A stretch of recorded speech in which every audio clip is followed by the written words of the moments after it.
Hello, Kevin Bullock here. Welcome to Accounting 101, Origins and Ethics.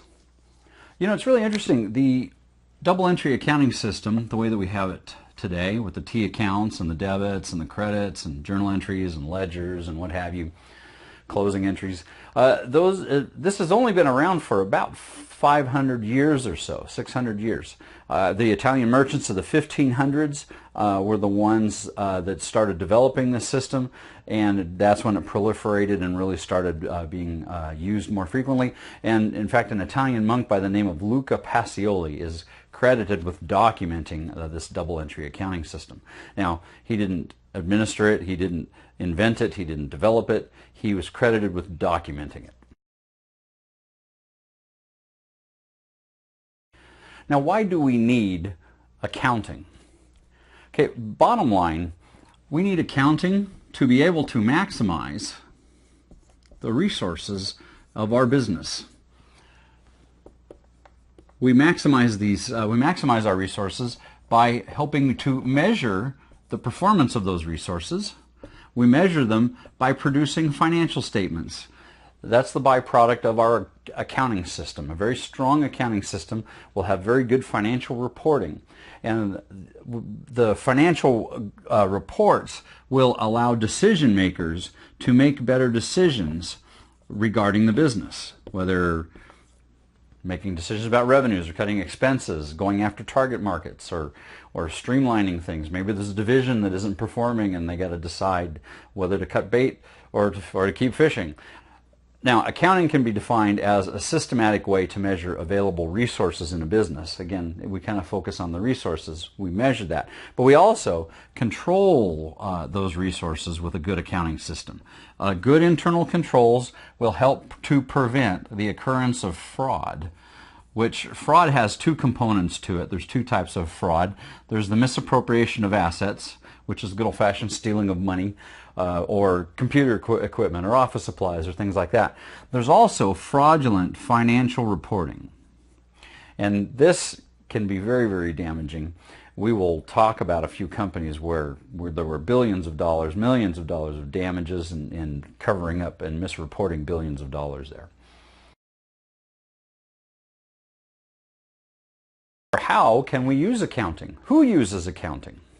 Okay, in a business, you have two major types of users, and it kind of sounds no-brainerish, but really these are two major categories. We have internal users, which may be a CFO or a boss if it's a sole proprietor, or a board of directors if it's a nonprofit.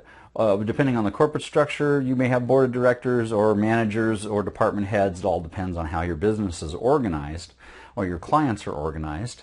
And those internal decision makers will help. The good financial statement will help them make good financial decisions. Now, there are external users as well. You may have a bank, for example, that's considering lending the business money to maybe expand their capital, or expand their infrastructure, get ready to expand and to increase the capacity of the business. Or it may be that the proceeds are just going to fund operations, which is a sign of a not very healthy company, and a lot of times banks don't issue those loans to help fund operations, but you have to really sell that. But anyway, another type of external user we have is an investor. An investor might be considering whether to put his capital, because he's looking for a return on his investment, and he might be looking to evaluate whether this company can provide the best return for him, or maybe an acceptable rate of return. Okay, who uses accounting? Everybody uses accounting. Just you use accounting. You may not even realize it, but you produce financial statements. Have you ever thought about that? Now, of course, businesses, we've talked about them. They have to have good accounting practices and policies and procedures. They have to have a good accounting system to produce those reports. But you produce a financial statement every year, whether you realize it or not. In America, we have to file tax returns. Now, when you realize these are financial statements, and one good indicator that they are is when you go to refinance or to purchase a house, they ask you for 2 years of tax returns. Why? Because that is the closest thing you have to a financial statement. You're putting your revenues together, your income, the deductible expenses in the context of taxable income, and then based on that taxable income, you determine your tax rate and how much your tax is.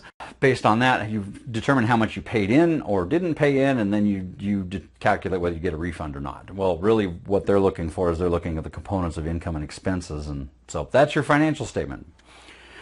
Corporations and businesses, of course, are required to have good systems, and we've talked about that already. But you know, there are other fields. As an accountant, you studying other fields can help develop better financial statements for your clients or your company or your employer. And different disciplines like math and business. There's so many different facets of business. There's marketing, management, operations, flow analysis. There are so many different fields, and even different fields like arts and humanities and things like that can help you contribute to a good financial system, a good analytical system, and help evaluate the financial system to help your decision makers make better decisions. Ethics time, right? Ethical, a high standard of ethics and operating by ethical principles is vital for a good accounting system. We talked about fraud. Now, fraudulent financial reporting, as I said, misappropriation of assets can be damaging because when money walks out the door, or supplies walk out the door, or capital walks out the door, it's hard to maintain operations because you need to maximize those resources. But fraudulent financial reporting can be even more damaging. So let's look at Enron for a second. Enron was a publicly traded energy trading company, and they had illegal partnerships on the side, and those would be reported. Their partnerships were legal. They engaged in illegal activities. So then they just flowed into the income statements, income or loss from partnerships, and on the balance sheet it was just investment in partnerships as another asset and other investments. The auditing firm gave this a clean opinion. Oh, I will tell you one more thing. The Enron used these partnerships to hide over $1 billion in assets, or loans, sorry, $1 billion in loans. The auditing firm, $10 million audit engagement, gave them a clean opinion on this, but they had $50 million in consulting fees, so obviously they had a conflict of interest. Well, it was a whistleblower that internal. It was an employee that with high ethical standards that blew the whistle, and the dominoes all fell, and Enron is no longer with us. The auditing firm that issued the financial statements, the clean opinion, is no longer with us. They got the death penalty, and there are new regulations in place, and we'll talk about that in just a second. So the other one we want to talk about is WorldCom.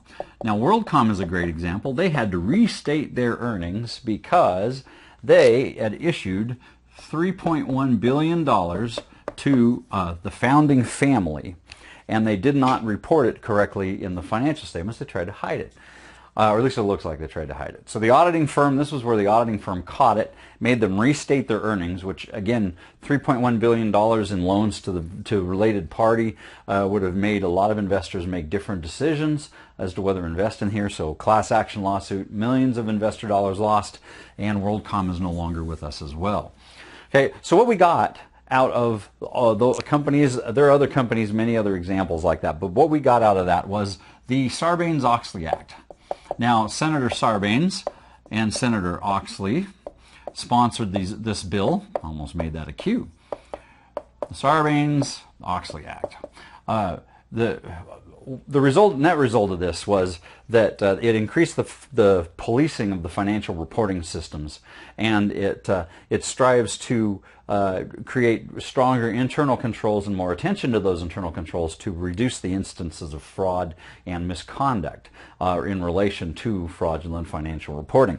The byproduct of this act was 100,000 accounting jobs were created in publicly traded companies, and the cost of audits tripled within the first 3 years of the Sarbanes-Oxley Act being passed and used. So as you can see, ethical principles are very important to maintain and to have in an accounting system. Well, thank you for joining me. As you can see, we talked about the history. We talked about the reasons that we have and that we need accounting. We talked about the purposes and who uses accounting, and then we talked about ethics and the need for ethical principles. So I've had a good time. I'll talk to you soon. Thanks a lot. Take care.